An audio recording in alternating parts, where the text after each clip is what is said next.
Ok mọi người, đây là tập 2. Tập 2 thì vẫn ở chỗ nhưng mà hình như nó cắt cái kiểu khác hơn đó mọi người. Mình đứng gần lại tí nhưng mà đứng ngay cái mã sợ lắm.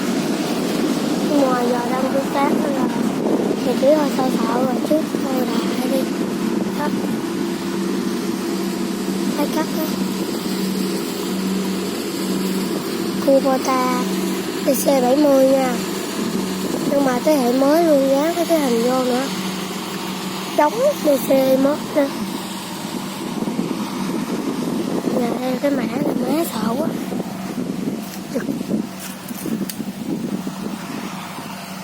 Hình như trong đây là hàng gắn thì phải. Thôi kệ mẹ nó đi.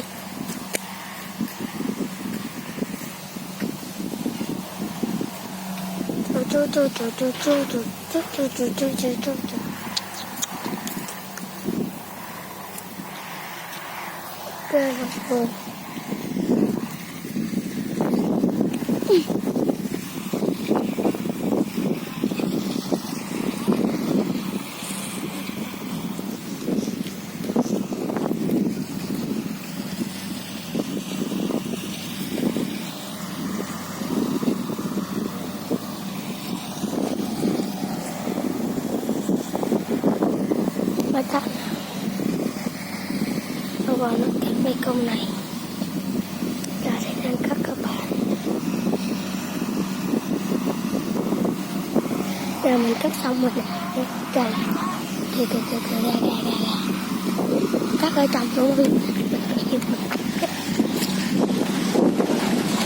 Cắt trong này nha.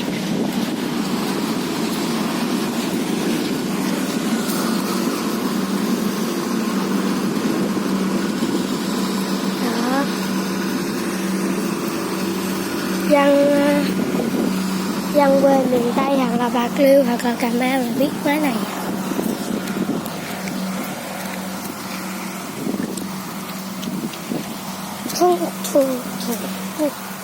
Hello.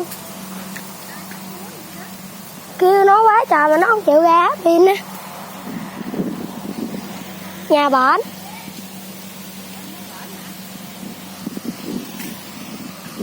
Phải bà, nhà mình có cái hang gắn từ đó bà.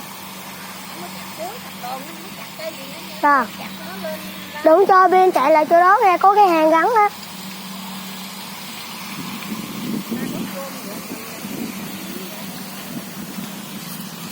Chỉ khỏi trả tiền á.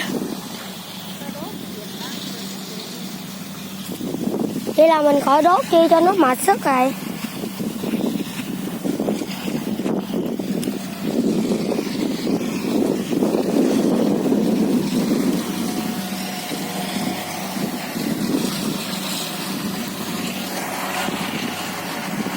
Kìa chạy kìa, chạy một mạch vô chổng rồi kìa. Sợ đó.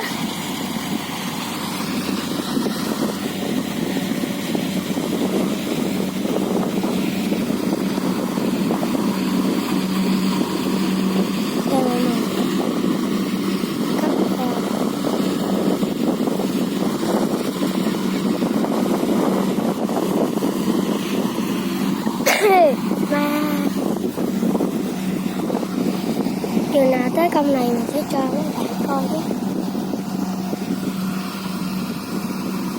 Giờ thì tạm biệt tập 2, đón xem tập 3.